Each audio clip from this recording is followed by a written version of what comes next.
Hi all, Elph here. If you haven't already watched the Hermetic overview and the first principle, Mentalism, then you may want to go back in time and view both first.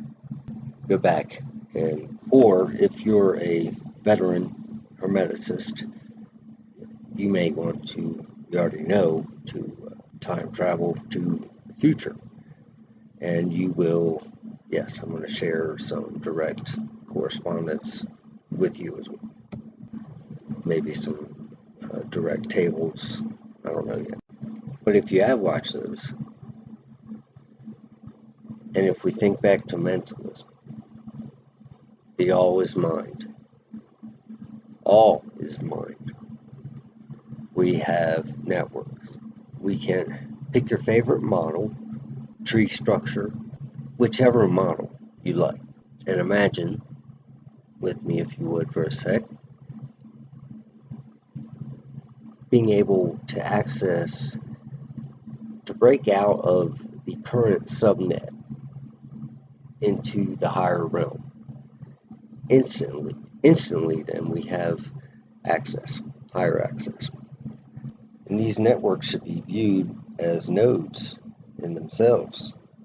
It's fractal, holographic. And this can be seen everywhere.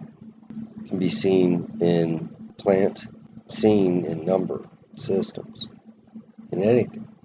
But we have to look. As a wise man once told me, look again. Look again. And again. So today I would say, look deeper. We tend to think, oh, well, I know that. I've seen that. I've already learned about that. Somebody already taught me that. I read about it in a book. I've already gotten that answer. I need to find the next. I experienced that already. Time to move on. Sometimes we do this based on what others have taught us. That intent, in many cases, being very, very positive, very good, perhaps also inaccurate. And I'm not just saying humans. Sometimes we can trust a different type of entity. Sometimes when we shouldn't. Sometimes we can trust an animal when we shouldn't. Perhaps we think we know that dog very well, and despite it being huge and potential to harm, it never has. We share a connection. It loves us and vice versa.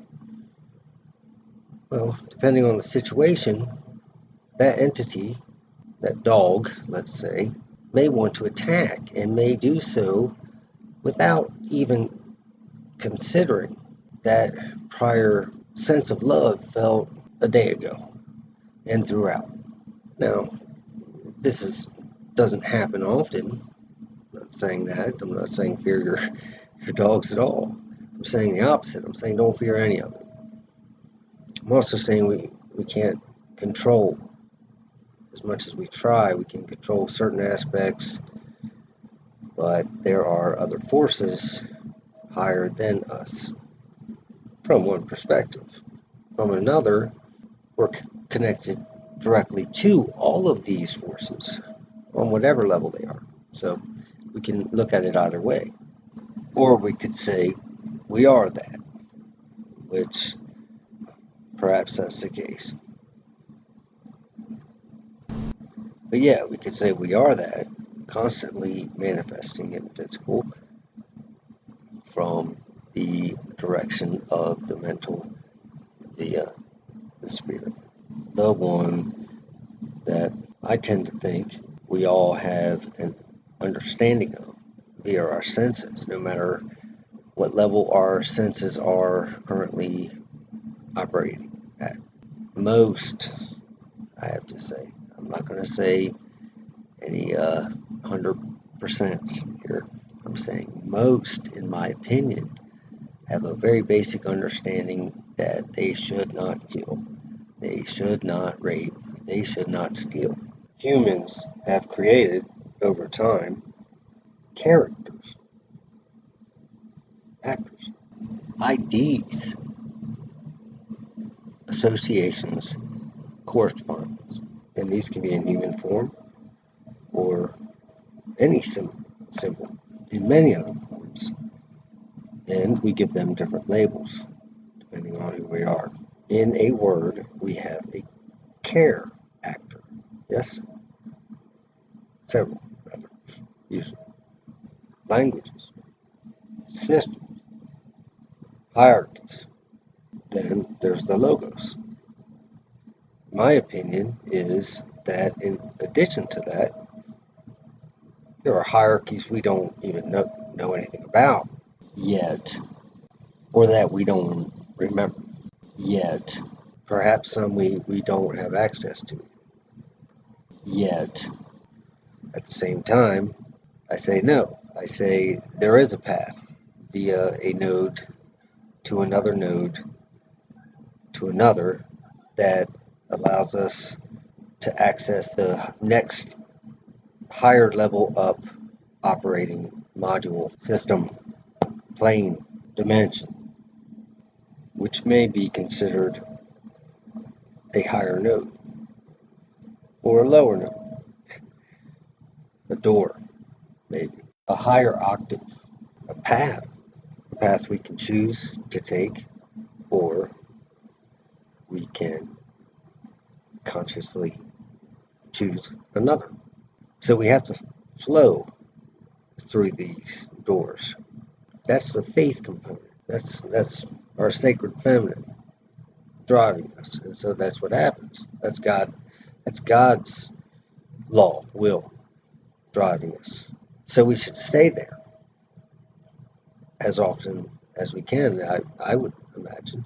Now, that is consciousness altogether and learning, and focused learning, I should say. Book knowledge, concentration, that ignores that type, that ignores the evaluation of detail, the precision, right? And focusing on something to fix something, to better yourself. For me to better myself, to better the all. We focus, we exercise our will. And perhaps God tells us to do this as well. So it's as if we are working directly with God, Spirit, Goddess. Use that one. Doesn't matter to me. I see them as one. All the creation, and we are. So we can choose to learn about the details and more about what that, when I say that, I mean, again, God. Goddess, Spirit. Pick your favorite name, label to use. I'm talking about that label that you're thinking about right now. That one of love, that one of highest benevolence, that one most divine, that has a plan that we don't fully understand because we get distracted at times. When we're not, when we're in meditation, we are co-creators. We are doing that will that's desired from the highest source that we are connected to. Now, we have to be able to, in some cases, first look out the window just to see the door. But we also have to know where the window is to see it. And then we have to figure out how to get there. And then perhaps, it's locked or it's blocked. Do we have the key? Do we have the power to break through the wall that's blocking it? Or the stealth to move around it?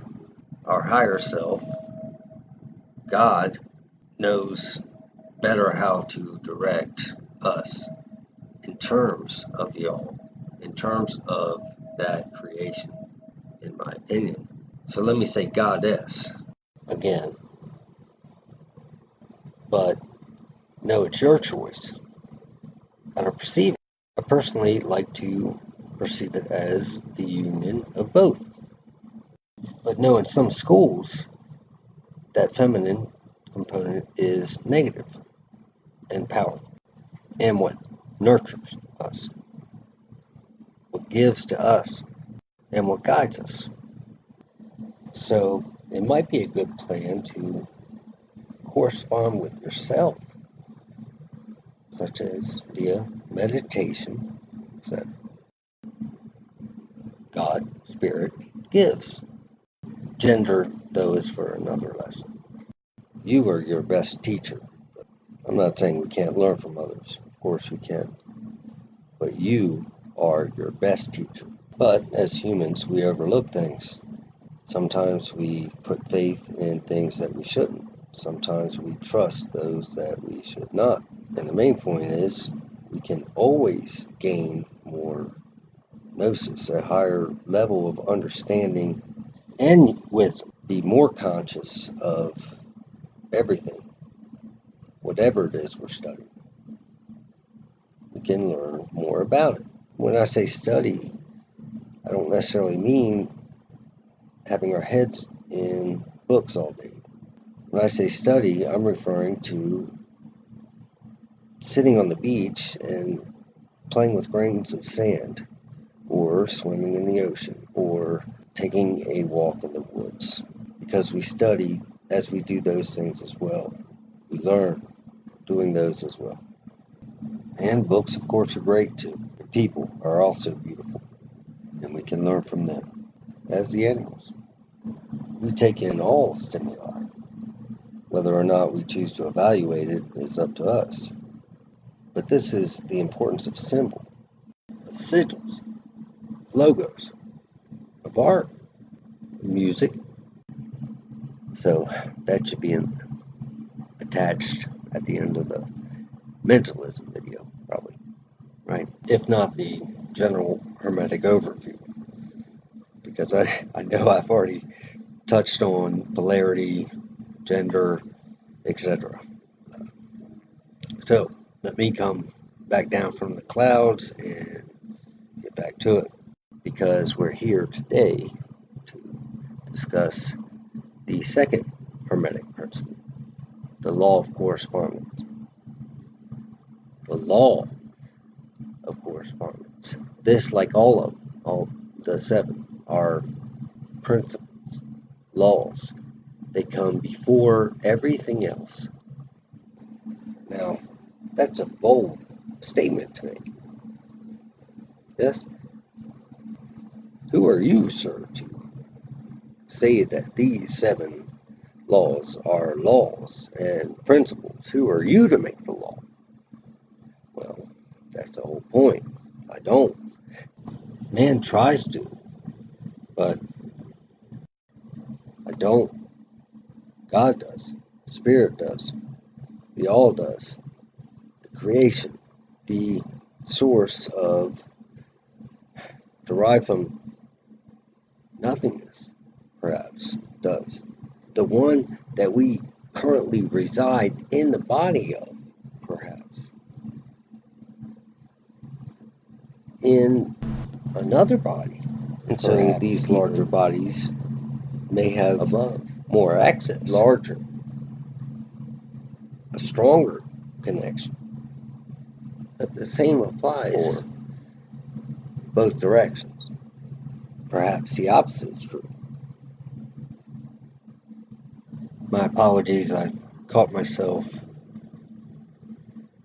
remixing myself.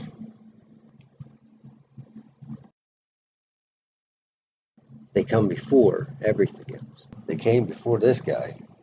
I know that, and I didn't make them up. They're very ancient. And when I first learned a bit about them, they were so logical that there was no leap of faith required to understand them. They just make sense. It's just how it is. They're not up for logical debate, in my opinion, anyway. You could try They're the root, the base, the predecessors, the ones that define the system, the foundation of what we know as nature. The operations allowed for the other, that which is inferior. Boss, manager, admin, the one granting rights, privileges. So who is it I'm referring to exactly? Now, am I speaking of some evil organization or president? Am I speaking of some major corporation? Do you have one in mind? Well, take your pick, right? Left, and at the same time see the other side of them, both the person and see the other side of the agency, of the government. See both, evaluate, know what is benevolent and not, and you will know. But we have to know what's truth and what is false, objectively, not subjectively, not because I am a fan of sports team X, nor because I am a fan of a certain video game, nor a certain asana, nor a certain prayer, nor a certain ceremony, nor a certain practice, nor because my favorite flower is blue, nor because my favorite color is green, nor because my favorite shape is a sphere, whatever. And so at the same time, this defines the law of correspondence. As above, so below. We understand things on subtle levels and can use that for good or for ill. If and when we choose to look, when we choose to look within ourselves or at something independent, something natural, something separate from that initial seed, that initial focal point. If that one is something negative, of course. And if it's positive, we want to retain that concentration for ourselves, or for a loved one, or for a group, or for the benefit of all. Now, I'm not saying we should even do so. I am not saying we should learn more. Knowledge is power, from my perspective, and that's also where the separation began, if I'm not mistaken. That's learning. That's the serpent, right? The temptation. Hey, you can have it all right now. All you gotta do is grab it, right? And as much as I don't want to admit it, perhaps I'm that serpent right now by offering this information as I am. Well, there may be a good reason we shouldn't grab it. And personally, this form at the moment is not sure of, does not have that answer. So maybe someone will share that answer with me. I hope so. As I'm trying to do here with this form, with my channel, with my website. And yes, here's an admitted advertisement. I could use help in the form of subscriptions, love donations via neoelph.com, comments, any of that. Love wishes, or not wishes, just a good intent for me. Help me in whatever way you can. And know I'm grateful for it. But only if you feel that's right to do. But know also that I love you back, and it's going to come back to you as well. Yes, I'm attempting to share knowledge, which I also see as love, because in a sense it can be protection, in another it can be abused. So I'm trusting, if you're still listening, that you are one that will not abuse it, because I like to learn, right? I don't think this makes me Lucifer, the light bearer, right? The bringer of light. Well, maybe it does. Is that good or bad? You tell me. But I find myself again discussing polarity. So, back to the Hermetic Law of Correspondence. Oh, God. These are God's laws. At the same time, well, it could be anyone. It could be even a simple thought of your own about anything, a very specific one, though. That thought could be managed by something other than yourself, a higher network. And that's not a bad thing necessarily. What are the hierarchies from your perspective? Love to hear. That root node,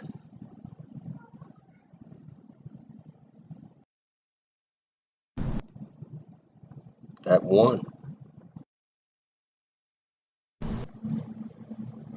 Right, so I'm how many minutes into the video already, and haven't really touched on the second hermetic principle, the law of correspondence. So let me get to it. Quick search using the word correspondence on everyone's favorite search engine results in the following: returned screen with the word phonetically separated, and two definitions, and below that a huge arrow that says translations, word origin, and more definitions. So I'm just going to say the one and the two that I see here, which are: one, a close similarity, connection, or equivalence; two, communication by exchanging letters with someone. Now, I would say let's just maybe combine those two, or maybe even pull out a word from each, and those being connection and communication. My summary of a search engine's response of the simple keyword correspondence, I would pull, as stated, a couple words that are relevant from a couple definitions that are returned as the norm, as the definition, the main one that everyone in the world, for the most part, understands and agrees with. I'd pull the words communication, connection, and perhaps even equivalence.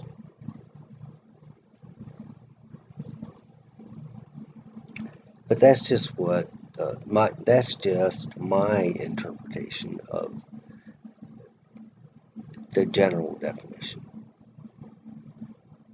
There are more ancient definitions that say as above, so below, on earth as it is in heaven, etc. My perception is both are correct. If if we have to say one isn't. But the Hermetic Law of Correspondence states,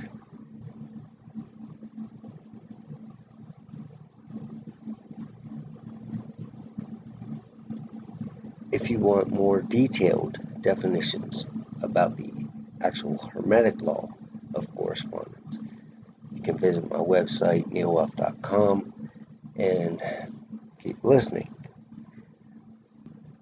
So as above, so below, on earth, as it is in heaven.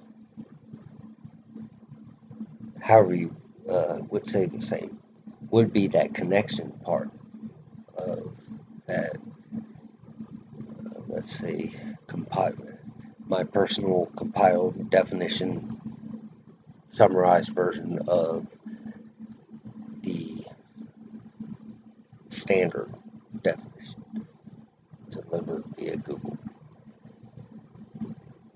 I think that's actually a word now, not just brand or business. I think it's actually in a dictionary somewhere. I know it's quite similar to a number. That's the connection and the communication. Over time, we have divided in an attempt to define that which we cannot.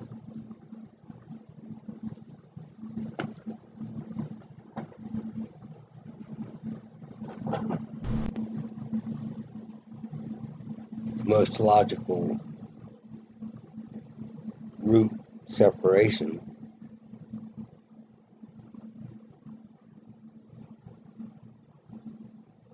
from one perspective is that of male and female.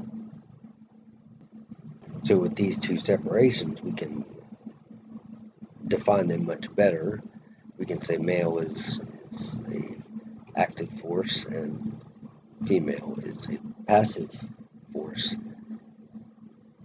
both of which are required, of course, for creation, for the three: triune expression, creativity.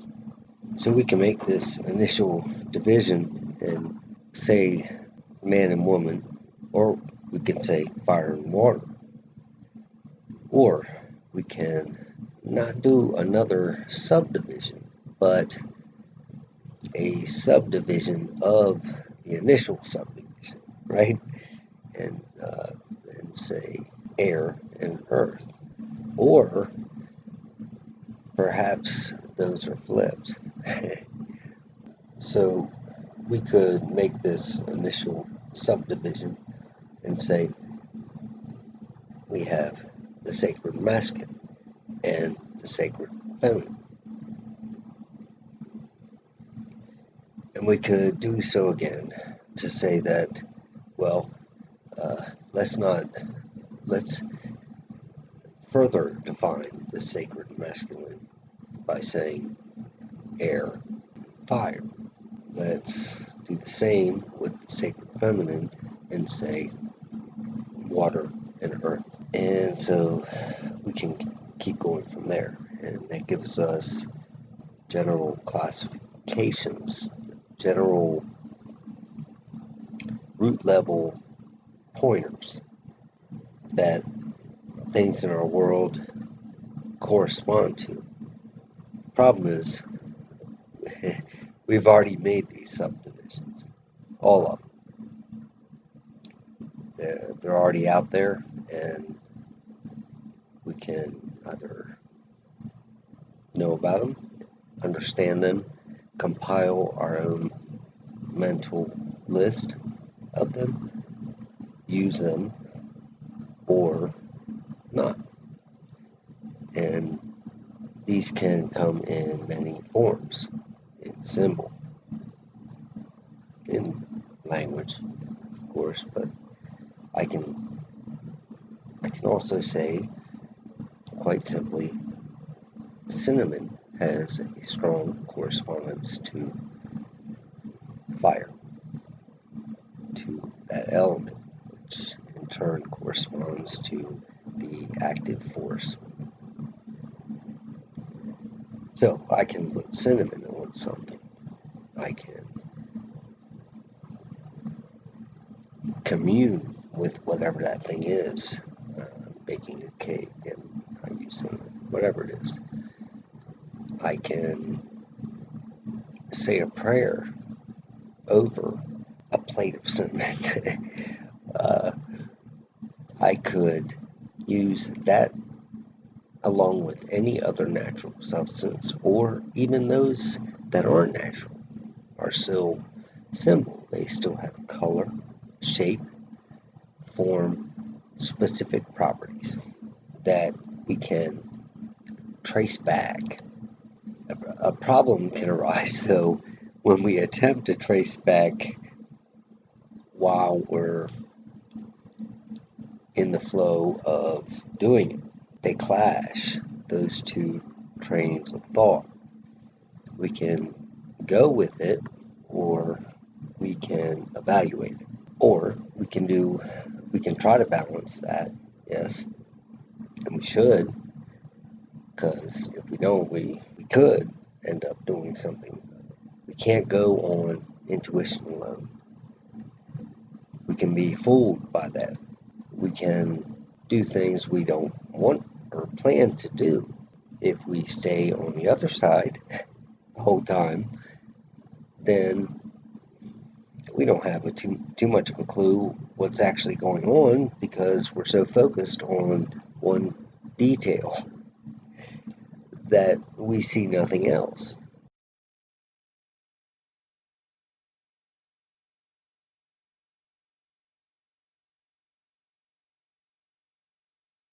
Green to me corresponds to Tippereth, to life, the heart chakra, earth, and I should say the correspondences go one way typically. So green, and gave a few vectors. And so I correspond green to mainly life, growth, God's creation, nature. Why? Well, because I see it in trees. I see it in life, plants. I see it in things that are healthy for us to ingest. Of course, in general, right? And everything in moderation. And no, I'm not just talking about chemicals that mentally alter us. I'm referring to spinach or kale, etc. But we have our own, and others would say, no, green is the horny color, or it is something negative, which I'm not even going to mention, because I don't believe that. I believe the stronger correspondence. Light. Some would say it is a shamrock. It's some kind of lucky charm. Some would say there are larger that we can learn that have more power, perhaps. And we can be fooled, unfortunately. But that's not a big deal. Everyone has, at times. What do I know? What do you know? What do we know? Well, we know all, I think, if we add ourselves to that which we don't know. Hope that makes sense.